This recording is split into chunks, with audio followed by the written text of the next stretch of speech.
Sir अब मुझे sir बताएंगे मकसूद साहब मेन कंपोनेंट्स क्या है लेसन प्लान के।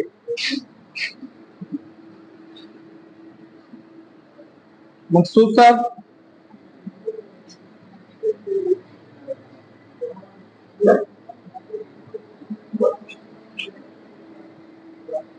सर लेसन प्लान सर वालों ने चलाना है, मैं सिर्फ आपको कुछ चीजें शेयर करना चाहता हूं, आपसे इंफॉर्मेशन लेना चाह रहा हूं। जी सर।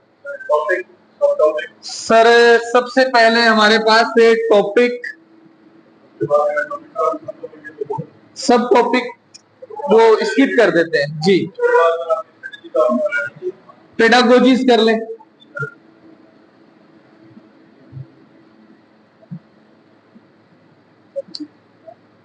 सर टीचिंग मेथड से ये सही है। जी सर। इसके बाद टाइम टाइम आएगा यहाँ पर। जी सर।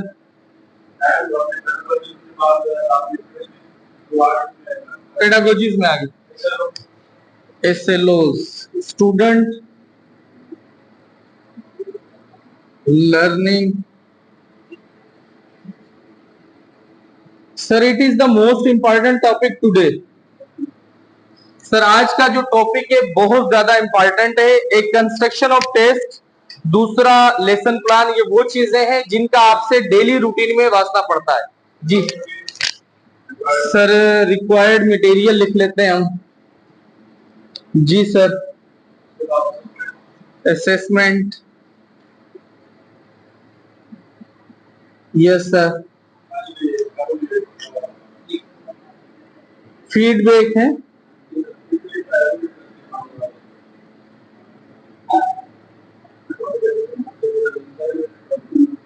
सही। सर हमारे यहाँ सर मकसूद साहब ने बिल्कुल सही बताया, जिसने लिखना चाहे लिख लें। जब हम लेसन प्लान की बात करते हैं, लेसन प्लान के कुछ मेन कंपोनेंट्स हैं। हाँ लिखे हुए इसमें।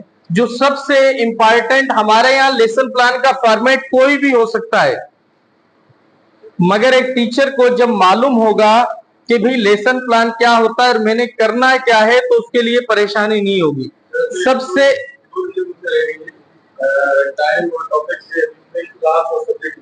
जी जी क्लास एंड सब्जेक्ट।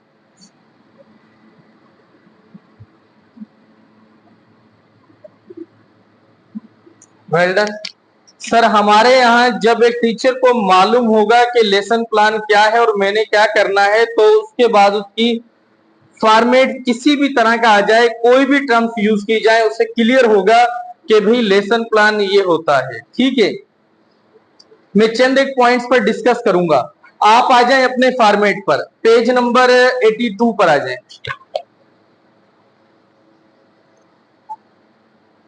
सर हमारे यहाँ सर मैं इरेज 20 मैं इनको इरेज कर दूं अभी भले।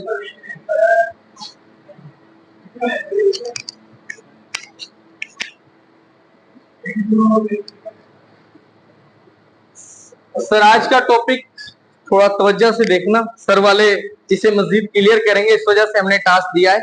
हम सिर्फ सर सबसे पहले हमारे यहाँ जब भी हम कोई भी लेसन प्लान बनाते हैं तो इस टाइप के फॉर्मेट का इस्तेमाल किया जाता है। पेज नंबर 82 पर देखें, हमने क्लास लिखनी है। मिसाल के तौर पर मैं क्लास 5th को पढ़ा रहा हूं, तो मैं लिखूंगा क्लास। सर क्लास कौन सी है? 5th है, तो मैंने 5th लिख दिया यहां पर। इसका सबको मालूम है। उसके बाद सर टॉपिक हमारे पास, टॉपिक कोई भी कंटेंट हो सकता है, मतलब XYZ जो आपके लेसन्स में कंटेंट की एक लिस्ट है, वो टॉपिक हो सकता है। फिर वो सब टॉपिक हो जो भी हो। सर मैंने क्लास 5th में क्या पढ़ाना है, मिसाल के तौर पर आपने इंग्लिश सब्जेक्ट पढ़ाना है, तो मैं यहां पर लिख देता हूं कि इंग्लिश सब्जेक्ट कौन सा है हमारा? इंग्लिश है। Is it clear? सर उसके बाद हमारे पास है सब्जेक्ट, सॉरी टॉपिक मैंने इंग्लिश का लिखा नहीं। कौन सा टॉपिक लिखे हम? बता दे कोई भी टॉपिक। सेंटेंस सर हमारा टॉपिक है सेंटेंस, जुमले, सही है। अच्छा, अब हमारे पास सब्जेक्ट कौन सा है ये? सर सब्जेक्ट है हमारा English.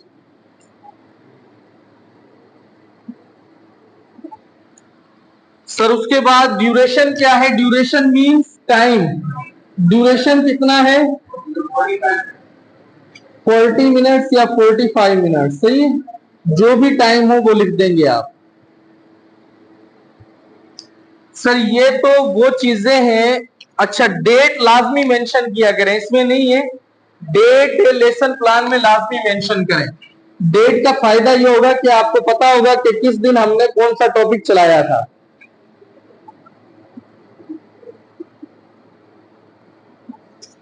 Sir is it clear? ये तो जस्ट फॉर फॉर्मेट दिया है आपने, उन्होंने आपको। उसके बाद जो मोस्ट इंपॉर्टेंट है हमारे पास इसमें लेसन प्लान में देखें, उसके बाद है स्टूडेंट लर्निंग आउटकम्स। और स्टूडेंट लर्निंग आउटकम्स जब भी हम ये फॉर्मेट यूज करेंगे, उसके बाद हम क्या लिखेंगे? एसएलओज लिखेंगे। क्या लिखेंगे? What does mean by SLOs? Student learning outcomes. SLOs क्या होते हैं? एसएलओज एक्सपेक्टेशंस होती हैं टीचर्स की। किसकी? टीचर की उम्मीद, जो भी वो मतलब कि आउटपुट लेना चाहता है, ये वो एसएलओज कहलाते हैं हमारे यहाँ। ठीक है। अब एसएलओज जब लिखे जाएंगे तो एसएलओज इसी तरह से नहीं लिखे जाते। सबसे जो मेन इंपॉर्टेंट जो क्या कहते हैं लेसन प्लान का पार्ट है, दैट इज द एसएलओ। अगर आपको एसएलओ लिखना आता है तो तमाम तर जो भी कंपोनेंट्स है वो आप कर लेंगे। बाकियों का किसी का कोई इश्यू नहीं है। How to write SLO, it is the most important for you. पूरे लेसन प्लान में सबसे ज्यादा अहम होता ही एसएलओ है। ठीक है। अच्छा, एसएलओ के लिए आपने जो टेक्सानोमी यूज करनी है वो ब्लूम्स टेक्सानोमी यूज करनी है। क्या यूज करनी है? ब्लूम्स टेक्सानोमी।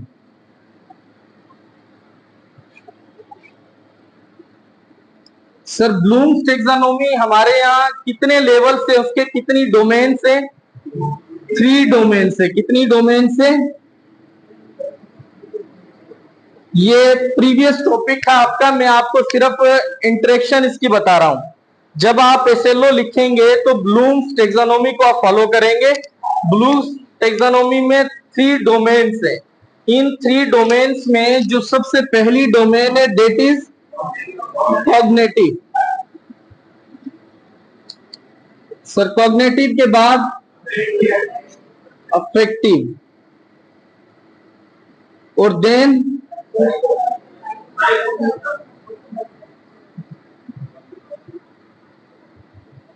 सर हमारा जो ताल्लुक, इसके कितने लेवल से? जब हम एसएलओज लिखेंगे तो हमने ब्लूम्स टेक्सानोमी को फॉलो करना है। ब्लूम्स टेक्सानोमी में जब हम एसएलओज लिखते हैं तो हम सबसे पहले जिस चीज को फॉलो करते हैं 90% वो है कॉग्निटिव। एसएलओज लिखने के लिए हम ऑलमोस्ट 90% कॉग्निटिव डोमेन का इस्तेमाल करते हैं। किसका इस्तेमाल करते हैं? कॉग्निटिव का। हमारे यहाँ जो ब्लूम्स टेक्सानोमी थी वो माजी में किस पर मुश्तमिल थी? नाउन्स पर मुश्तमिल थी। उसके बाद 2001 में उसे रिवाइज किया गया और वो भी किस पर मुश्तमिल है? वर्ड्स पर मुश्तमिल है। जब भी आप ब्लूम्स टेक्सानोमी का इस्तेमाल करेंगे, कॉग्निटिव लेवल का इस्तेमाल करेंगे, डोमेन का सॉरी इस्तेमाल करेंगे। और कॉग्निटिव डोमेन के 6 लेवल से, कितने लेवल से? 6 लेवल से।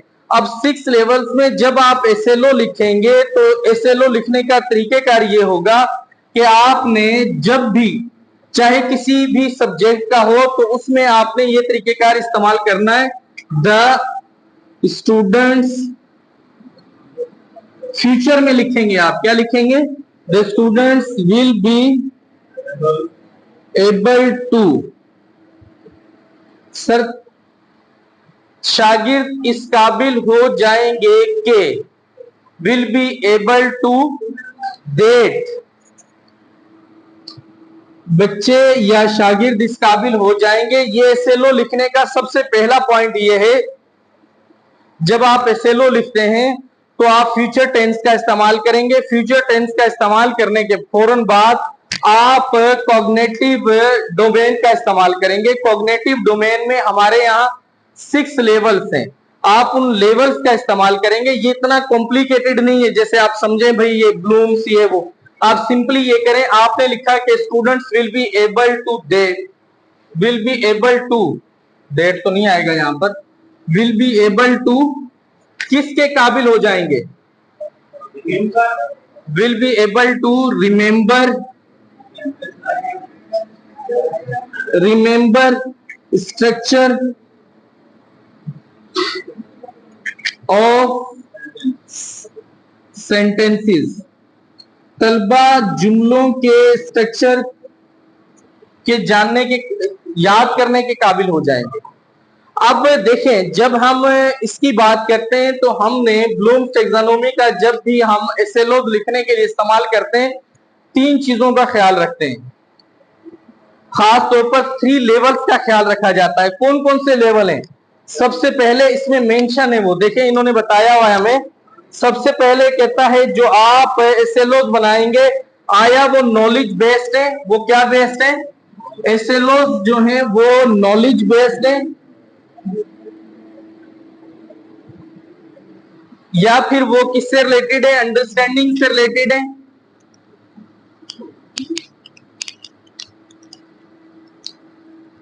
सर अंडरस्टैंडिंग के बाद एप्लीकेशंस।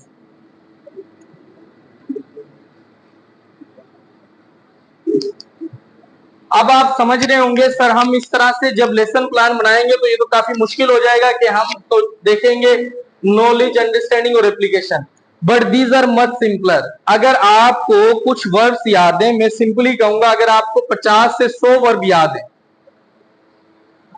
किसके, नॉलेज के, अंडरस्टैंडिंग के और एप्लीकेशन के, वो तमाम तर वर्ब जो हमारे क्लासेस में, जो हमारे स्कूल में इस्तेमाल होते हैं, वो तकरीबन ज्यादा 100 होंगे जो डेली रूटीन में इस्तेमाल होते हैं। आप रिमेंबर इस्तेमाल करते हैं, आप डिफाइन इस्तेमाल करते हैं, डिस्क्राइब, डिस्कस, राइट, एक्सप्लेन, इस टाइप के सेंटेंसेस आप इस्तेमाल करते हैं। अगर आपको सिंपली ये पता हो कि हमारे यहाँ ये जो हम वर्ड इस्तेमाल कर रहे हैं वो नॉलेज से रिलेटेड है, अंडरस्टैंडिंग से रिलेटेड है या एप्लीकेशन से रिलेटेड है, तो आपका ये मसला सारे का सारा हल हो जाता है। और इससे भी ज्यादा इजी ये है कि आप वर्ब्स के लिए सामने रख लें, आप नॉलेज बेस्ड वर्ब सामने रखें, सर अंडरस्टैंडिंग वाले वर्ब सामने रखें, आपके पास 3 पेजेस हो, जस्ट एक नॉलेज से रिलेटेड हो, नॉलेज मीन्स रिमेम्बरिंग से रिलेटेड हो, एक अंडरस्टैंडिंग से रिलेटेड हो और तीसरा किससे रिलेटेड हो, एप्लीकेशन से रिलेटेड। आपके सामने वर्ब्स होंगे, आप सिंपली वहां से देखेंगे कि आप सिखाना क्या चाहते हैं और आप वो लिख देंगे students will be able to, जैसा कि इसमें कहा गया था रिमेंबर स्ट्रक्चर ऑफ सेंटेंसेस। पहला, जब आप एसएलओ लिखेंगे तो एसएलओ आपका जो है दैट शुड बी क्लियर, आपका एसएलओ क्लियर होना चाहिए। एसएलओ में ये नहीं है कि भाई आप अपनी तरफ से कुछ भी लिख दें, आपने अपना कंटेंट देखना है, आपने अपना टॉपिक देखना है, टॉपिक को देखते हुए आपने एसएलओ का इस्तेमाल करना है, आपने उससे एसएलओ बनाना है कि what I demand, what I expect from the students, वो आपने लिखना है। ये समझ गए आप पॉइंट्स? सर आपके यहाँ जितनी 5th तक की जो बुक्स हैं, बल्कि इससे आगे की जो किताबें हैं, उनमें ऑलरेडी एसएलओ मेंशन है। आपका आधे से ज्यादा काम आसान वहां से भी हो जाता है कि आपको, आप जो पोइम पढ़ाते हैं, सबक पढ़ाते हैं या कोई कहानी वगैरह पढ़ाते हैं, तो उसमें ऑलरेडी ये चीजें मेंशन है। तलबा हासिलाते ताल्लुम लिखा होता है, बच्चे किसके काबिल हो जाएंगे, हासिलाते ताल्लुम में वहां पर लिखा जाता है जुमला, इसके बाद तलबा इस काबिल हो जाएंगे कि वो धुन के बारे में जान सकेंगे, वो सर वो तरन्नुम के साथ पढ़ने के काबिल हो जाएंगे। इस टाइप के सेंटेंसेस ऑलरेडी मेंशन है। आप कुछ ना करें, ज्यादा ना सोचें, फॉर्मेट लें और वहीं के एसएलओज उठाएं और उनको आप क्या करें, वो एज इट इज लिख दें। पर उसमें उन एसएलओज में और आपके टॉपिक में थोड़ा सा डिफरेंस होगा। आपको जो वहां पर एसएलओ मिले होंगे वो पूरे लेसन के होंगे, जबकि आप एक दिन में पूरा लेसन कवर नहीं करा सकते। आप पूरा दिन में एक लेसन कवर नहीं करा सकते। वहां पर आपके साइंस की जो बुक होती है उसमें तकरीबन 20 से 30 एसएलओज होते हैं। तो अब आप क्या करें, अपने टॉपिक से, क्योंकि उन्होंने सीक्वेंस में लिखे होते हैं एसएलओज। अगर आपके पास, किसी के पास अगर बुक हो तो मैं आपको दिखा सकता हूँ, वरना मैं शेयर कर लूंगा आपके साथ, दिखा दो। सर जब आप साइंस वगैरह के इस एसएलओ आपको डे वाइज बनाएंगे, टॉपिक आप सर पीरियड वाइज बनाएंगे, डे वाइज बनाएंगे। आपका हो सकता है एक दिन में 2 पीरियड हो, 1 पीरियड हो। सर हमारे यहाँ इस्लामियात की बुक है, नज़ूले वही, हाँ ये भी निकाल, साइंस वाला निकाल। सर हम अगर इसकी बात करें तो हमारे पास देखें, हासिलाते ताल्लुम, ये क्या लिखा हुआ है, इस सबक के पढ़ने के बाद तलबा इस काबिल हो जाएंगे कि वो, सही है, ये हमेशा फ्यूचर में लिखा जाता है। एक तो ये चीज आपने गलती नहीं करनी है आपने लिखते वक्त, जब भी आप एसएलओ लिखेंगे तो हमेशा इस तरह से लिखेंगे, the students will be able to, सही, फ्यूचर का सेंटेंस लिखेंगे। उसके बाद अगर हम पूरे लेसन की बात करें तो देखें इसमें एसएलओ मेंशन है, कहता है वही के लफ्जी माने और मफहूम से वाकिफ हो सकेंगे। उसके बाद पहली वही की आयात का मफहूम समझ सकेंगे। तीसरा है वही के नजूल की कैफियत को बयान कर सकेंगे। ये इस्लामियात का लेसन है। मुमकिन है कि आप ये लेसन एक दिन में कंप्लीट कर दें, सही, मगर जहां तक साइंस या साइंटिफिक टॉपिक्स का जिक्र है वहां पर आपके तमाम तरह से लोग एक दिन में अचीव नहीं होते। जनरल नॉलेज दे दें मुझे, जनरल नॉलेज यही थी, जनरल नॉलेज इसमें लिखे हुए सही नहीं, चलो सही, कोई नहीं। सर हमारे यहाँ ये जो साइंस की बुक है इसमें एसएलओज मेंशन नहीं है। अब इनके एसएलओज लिखने के लिए मैं आपको टेक्निक बताता हूं। साइंस के जितने भी टॉपिक्स हैं, आप क्या करें, उस टॉपिक का नाम लिखें। आप लिखें कि the students will be able to, किसके काबिल हो जाएंगे सर, वो will be able to understand, मिसाल के तौर पर अंडरस्टैंड, ये science the structure of cell, वो सेल का स्ट्रक्चर बता सकेंगे। सर एक एसएलओ मैंने ये लिख दिया, कोई दूसरा एसएलओ बताएं है इसमें। मुकम्मल कर दे शागिर्द। हाँ सर ये देखें हमारे यहाँ ये एसएलओ मेंशन्ड है ऑलरेडी। सर शागिर्द जे सिखिया जा नतीजा हासिलाते ताल्लुम, सर ये क्या है, इन यूनिट जो मुकम्मल थियण ते शागिर्द इन काबिल खिंदा ताहू। यहां पर देखें कितने एसएलओज हैं, कोई 8-10 एसएलओज लिखे हुए हैं। क्या हम एक दिन में तमाम तरह एसएलओज अचीव कर सकते हैं? हम लेसन प्लान बनाना चाहें, सारे के सारे एसएलओज तो नहीं लिखेंगे। लेसन प्लान जो 40 मिनट का होता है, तकरीबन हमारे यहाँ 3 से 5 एसएलओज हमारे लिखे जाएं, जो मुमकिन है, जो मतलब के प्रॉपर है। 4 से 5 एसएलओज लिखें आप। 3 एसएलओज स्टैंडर्ड है और वो टॉपिक पर डिपेंड करता है। एसएलओ एक भी हो सकता है, एसएलओ एक भी हो सकता है, वो मसला नहीं है। जब आप एसएलओ देखें, इसमें से क्या करें, अगर आपके सामने ये टॉपिक है, आपने ये पढ़ाना है, तो अब आप क्या करेंगे, एसएलओ लिखने के लिए आप इनमें से कोई भी 3 ले लेंगे। भाई शुरू वाले में इस पेज तक पढ़ा लूंगा, आप ये देख लेना आखिरी एसएलओ जहां तक आपने पढ़ाना है। तीसरा एसएलओ मैंने पढ़ा, तीसरे एसएलओ में मैंने देखा कि ये क्या लिखा हुआ है। जब मुझे यहां तक पता चल जाएगा कि एसएलओ में ये चीज बयान की गई है, तो उसके बाद मैं क्या करूंगा सर, इस लेसन को पढ़ना शुरू करूंगा। अब ये एसएलओ हो सकता है पहले पेज से रिलेटेड हो, दूसरे से रिलेटेड हो, या तीसरे से रिलेटेड हो। सपोज करते हैं ये तो पूरा लेसन ही हमारे यहाँ 3 पेजेस का है। हमारे यहाँ पहले जो 3 एसएलओज हैं वो यहां तक है, तो आपने यहां तक पढ़ाना है और यहीं तक के एसएलओज लिखने हैं, यहीं तक के एसएलओज लिखने हैं। ये तो वो टेक्निक है जो आपके बुक्स में चीजें अवेलेबल हैं, और आप उन्हीं को कॉपी पेस्ट कर देते हैं अपने उस पर, किस पर, अपने फॉर्मेट पर। अब आ जाते हैं सर, मैं आपके साथ एक फॉर्मेट शेयर कर रहा हूं और कुछ वर्क शेयर कर रहा हूं। मैं आपसे एसएलओ पूछूंगा, आप बताएंगे मुझे, सही है? आप आ जाएं इस पर, अपने ग्रुप पर आ जाएं।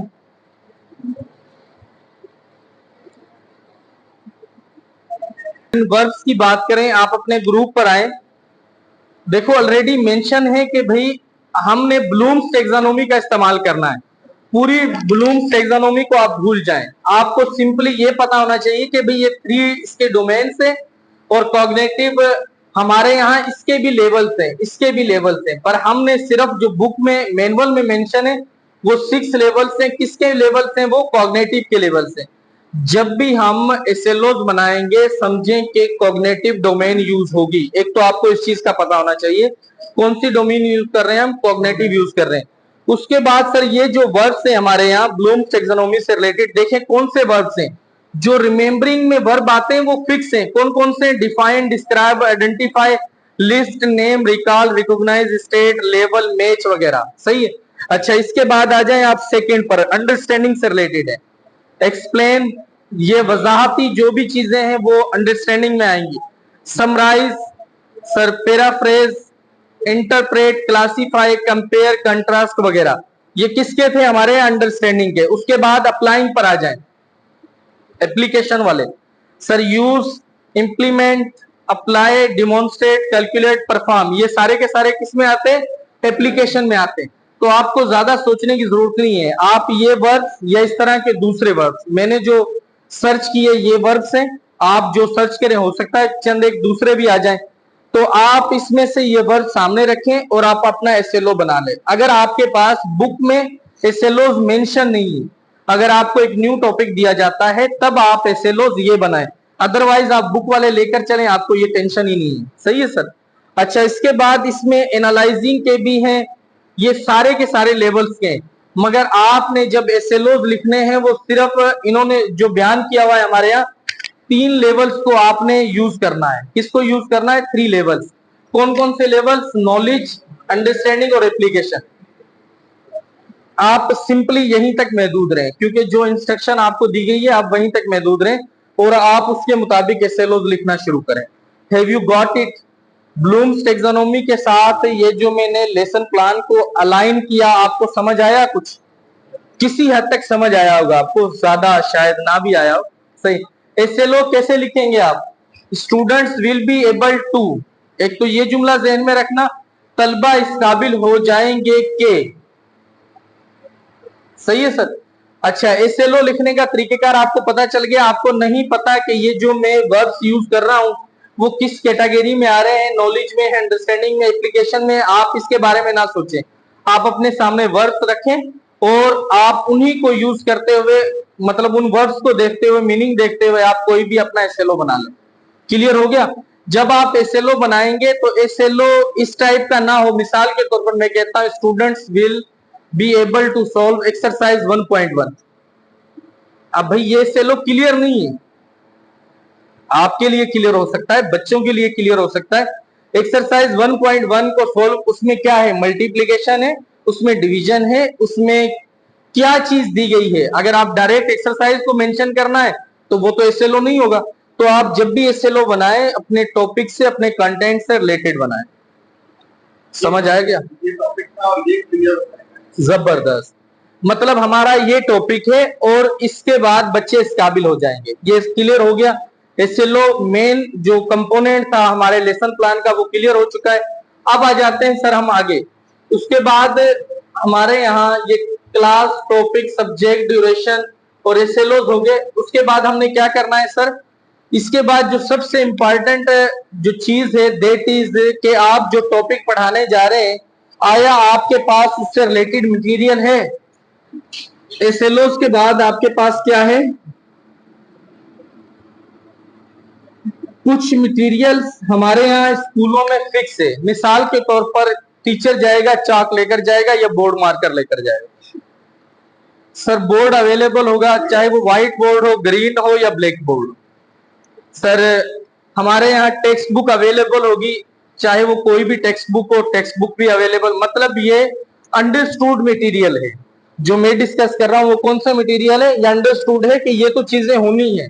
अच्छा, इनके अलावा क्या चीजें होंगी हमारे पास? सर बोर्ड हो गया, चाक हो गया, सर डस्टर हो गया, सही है, आपके पास बुक होगी, उसके बाद टीचर जा सकता है और टॉपिक को पढ़ा सकता है। ये मेन कंपोनेंट्स है। अगर आपको जरूरत लगती है कि ये टॉपिक में इस तरह से नहीं बल्कि मैं इन्हें कोई तस्वीर वगैरह दिखाकर पढ़ा सकती हूँ या सकता हूँ, तो आप क्या करेंगे, चार्ट्स का इस्तेमाल करेंगे। आप सर अपने मोबाइल से जो टेक्नोलॉजी है उसका इस्तेमाल करें। आप सर कोई भी टेक्नोलॉजी का इस्तेमाल करें या एडिंग में कोई भी चीज करें। मिसाल के तौर पर मुझे चाहिए था, लेसन प्लान करा रहा था, सबके हाथों में मैं फॉर्मेट दे देता सर, उसके बाद मैंने एसएलओ बताया, अब उसके बाद पढ़ाने के बाद मैं आपको देता और आप बताते, हमें लिखकर बताते और मैं चेक करता कि किसने एसएलओ सही बनाया या गलत बनाया। तो मटेरियल, आप जो टॉपिक पढ़ाने जा रहे हैं उससे रिलेटेड मटेरियल आपके पास लाजमी होना चाहिए। कुछ मटेरियल अंडरस्टूड है जो लाजमी होता है और कुछ मटेरियल आप एडिंग में अपनी तरफ से लेते हैं अपने टॉपिक के मुताबिक। मिसाल के तौर पर मैं अगर उन्हें पत्तों के बारे में पढ़ाना चाहता हूं, प्लांट्स के बारे में पढ़ाना चाहता हूं, मेरे पास ये चीजें तो अवेलेबल थी, मैं क्या करता हूं, बच्चों को पार्क में ले जाता हूं, उन्हें मुख्तलिफ पौधों के पत्ते शो करता हूं, उनका स्ट्रक्चर बताता हूं, तो उसके बाद वो चीजें उन्हें क्लियर होना शुरू हो जाएंगी। यानी कि मैंने किस चीज का इस्तेमाल किया अपने उसमें मटेरियल में, पार्क का भी इस्तेमाल किया। सही है, इन चीजों का भी आप इस्तेमाल कर सकते हैं। अपने टॉपिक से रिलेटेड जो भी होगा उसके मुताबिक आप वो चीजें ऐड करते जाएंगे। मटेरियल के बाद क्या है सर मकसूद साहब? पेडागोजीज, वेल डन सर। हमारे यहाँ मेथड्स कौन से यूज कर रहे हैं हम?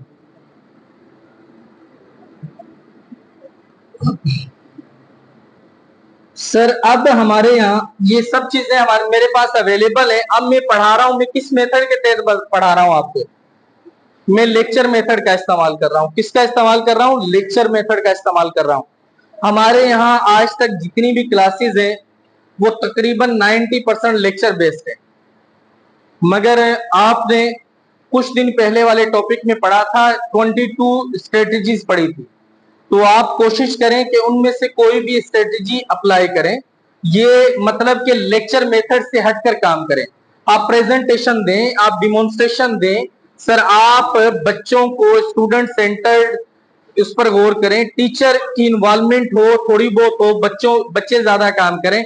बच्चों से कहें कि जाएं पत्ते लेकर आए मुख्तलिफ दरख्तों को, एक को के नीम के लेकर आए, एक को के सर नीम के अलावा कौन से आम के ले आए, एक अमरूद के ले आए, मुख्तलिफ पत्ते लेकर आए, वो बच्चों को इन्वॉल्व करें। मतलब कि आपने सिर्फ जो पेडागोजिस का इस्तेमाल करना है, जो मेथड्स का इस्तेमाल करना है, टीचिंग मेथड का इस्तेमाल करना है, वो मल्टीपल हो सकते हैं। ऑडियो वीडियो, जैसा कि थोड़ी देर के बाद आपको लेसन प्लान पर सर वाले एक्सप्लेन करेंगे, वो ऑडियो वीडियो बेस पर ही एक्सप्लेन करेंगे, प्रोजेक्टर वगैरह लगाएंगे। ये जो चीजें मैं शेयर कर रहा हूं, इसके अलावा प्रॉपरली आपको जब ये सर वाले एक्सप्लेन करेंगे तो क्लियर हो जाएंगी। सही है सर, पेडागोजिस भी होगी हमारे यहाँ। ये कंपोनेंट्स है, मेन कंपोनेंट्स लेसन प्लान के। इसके अलावा क्या होता है हम सर, ये असेसमेंट है। हम जब भी कोई टॉपिक पढ़ाएंगे, टॉपिक पढ़ाने के वक्त हम असेसमेंट का भी बंदोबस्त करेंगे। हम उनसे टेस्ट के दौरान या उसके बाद चंद एक चीजें पूछेंगे बच्चों से। वो चीजें हम ओरल पूछ सकते हैं। अच्छा, बच्चों से जब असेसमेंट लेंगे तो उसमें एक चीज का आपने ख्याल रखना है, आप यस और नो वाले सवालात ना करें। असेसमेंट के वक्त बच्चों से आप पूछें, बेटा समझ आ गया है? सब कहेंगे यस, या सब के सब कहेंगे नो। सही, इस टाइप के क्वेश्चंस का टीचर ने टेस्ट के वो असेसमेंट के वक्त, ये असेसमेंट गलत है, ये तरीकेकार गलत है। असेसमेंट वो होती है, मिसाल के तौर पर मैंने जो भी सेल का टॉपिक पढ़ाया, मैंने एक्सवाइजी कोई भी टॉपिक पढ़ाया, अब मेरा काम है कि मैं मुख्तलिफ बच्चों से उसके बारे में पूछना शुरू करूं। अब मिसाल के तौर पर मैं ये पढ़ा चुका हूं, मैं सर नदीम साहब से पूछता हूं, सर एसएलओ क्या होता है? हासिलात तालुम। Well done sir. मिनाज साहब आप इंग्लिश में बताएं, एसएलओ किसे कहते हैं हम? Well done sir. आप बताएं सर, एसएलओ क्या होता है? टीचर का के लिए ये क्या हैसियत रखता है? ये टीचर की एक्सपेक्टेशन हो। अब ये जो मैं सवालात कर रहा हूं ये कौन से हैं? ये मैं अपने टॉपिक से रिलेटेड कर रहा हूं और ये वो सवालात हैं कि बच्चों को जो क्लियर है। अगर मैं कहता सब टॉपिक क्लियर हो गया तो आप सब कहते हैं यस ठीक है। इस चीज से आपने अवॉइड करना है, मतलब वो आप असेसमेंट एक्सवाइजी किसी भी तरीके से हो, आप चाहे जैसे मैंने ओरल ली है इससे लें, या आप उनको पेजेस दे दें, या आप उनको बोर्ड पर बुला लें, सही है, या आप ये कहें कि ये टॉपिक मुझे खड़े होकर जो मैंने पढ़ाया है वो बता दें, वो कोई भी आप तरीकेकार यूज करें, मगर असेसमेंट में आपने अपने टॉपिक से रिलेटेड बातें ही पूछनी है, सही है। यस और नो में सवालात के जवाबात नहीं लेने, ठीक है। फिर असेसमेंट आपको पता है वो किसी भी तरीके से हो सकती है। जब हम पीरियड की बात करते हैं तो पीरियड में कभी भी असेसमेंट के सारे काइंड्स की बात नहीं करते हम, क्योंकि एक पीरियड में कभी भी ये सारी जो इसके असेसमेंट के काइंड्स हैं वो तो हम क्लियर कर ही नहीं सकते, तो हम उस वक्त इस चीज का जिक्र नहीं करेंगे, बल्कि महदूद टाइम में जो चीजें हम बच्चों से पूछ सकते हैं, ये तकरीबन टॉपिक पढ़ाने के लास्ट में हम रिकेप लेते हैं बच्चों से पूछ सकते हैं, टीचर की इन्वॉल्वमेंट हो सकती है, इसके मुख्तलिफ तरीकेकार हो सकते हैं सर। हाँ, इनफॉर्मल असेसमेंट ही होती है तकरीबन, ये होती भी इनफॉर्मल है सर। सब्जेक्ट मैटर से मतलब यहां पर जस्ट टॉपिक है, क्या है हमारे यहां सब्जेक्ट मैटर लिखा हुआ है, इसमें जो सब्जेक्ट है उसका क्या मैटर है, वो क्या है, टॉपिक ही होता है वो, या कंटेंट भी इसको कहते हैं आप, सही है। सब्जेक्ट मैटर का कंटेंट भी इसका नाम है, फिर इसके मुख्तलिफ नाम है, सब टॉपिक वगैरह वगैरह जो भी आप नाम रखें, मगर होता हकीकत में टॉपिक है सर। ये चीजें क्लियर होगी, असेसमेंट भी कंपोनेंट क्लियर होगा, एसएलओ भी क्लियर हो गया। अच्छा, उसके बाद सर हमारे यहाँ क्या होता है, जब आप ये सारी चीजें कर लेंगे, आप बच्चों को होमवर्क देते हैं, क्या देते हैं,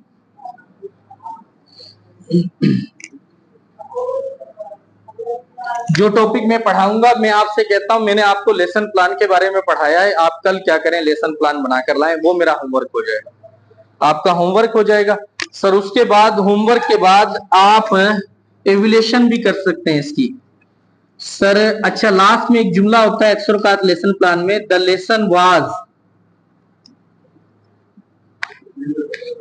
सर लेसन वाज कितने परसेंट सक्सेसफुल था सर, मेरे नजदीक मेरा लेसन प्लान 80% सक्सेसफुल था। ये मुख्तलिफ फॉर्मेट्स में मुख्तलिफ तरीकेकार इस्तेमाल होते हैं, ये जस्ट मैं फॉर्मेट की बात कर रहा हूं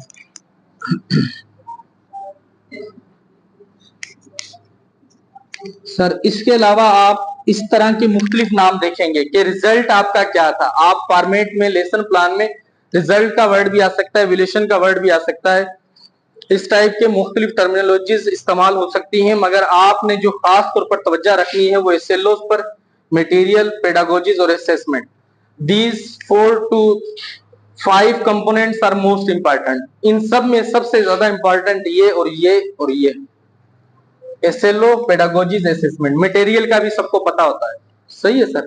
ये 3 कंपोनेंट्स मोस्ट इंपॉर्टेंट है। जब भी कोई टीचर एसएलओ लिखेगा फ्यूचर टेंस में लिखेगा, जब भी कोई टीचर एसएलओ लिखेगा वो कॉग्निटिव थ्योरी को, ब्लूम्स की कॉग्निटिव थ्योरी को सामने रखकर लिखेगा सर। जब एसएलओ लिखे जाएंगे, एसएलओ हमेशा क्लियर होगा, टीचर को खुद को पता होगा कि मैं क्या चाहता हूं। मैं मिसाल के तौर पर मुझे आज पता है कि मैं आपको क्या पढ़ाना चाह रहा हूं, वो लेसन प्लान है, तो मुझे खुद को अगर क्लियर नहीं होगा तो मैं लेसन प्लान के साथ हो सकता है दूसरी चीजें मिक्स करता चला जाता, सही है। तो इस टाइप से आपने नहीं करना। लेसन प्लान का कोई भी पॉइंट अगर आपको समझ ना आया हो sir, you can share with me, you can ask any question sir. मेरे ख्याल में इसमें यही चीजें थी, इसके अंदर यही चीजें थी, ये तमाम तर हम शेयर कर चुके हैं। आपके लिए अभी जो एक चीज थोड़ी सी कॉम्प्लिकेटेड होगी वो है कि ब्लूम्स टैक्सोनॉमी का इस्तेमाल करके एसएलओ लिखना, यही सबसे कॉम्प्लिकेटेड है सर। आप ब्लूम्स टैक्सोनॉमी को भूल जाएं, साइड पर रख दें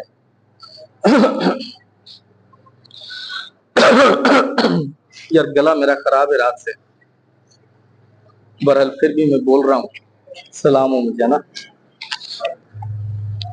सर। ब्लूम्स टैक्सोनॉमी को आप भूल जाएं कि क्या है, आप सिंपली क्या करें, आप अपने लेसन्स को देखें और उसमें देखें ऑलरेडी जो एसएलओ लिखे हुए हैं उन्हीं की ट्रांसलेशन करके आप लिखते हैं अपने लेसन प्लान, उन्हीं की ट्रांसलेशन। अगर आप उर्दू के लेसन प्लान बना रहे हैं तो उर्दू में बनाएंगे, सिंधी के बना रहे हैं सिंधी में बनाएंगे, इंग्लिश के बना रहे हैं इंग्लिश में बनाएंगे।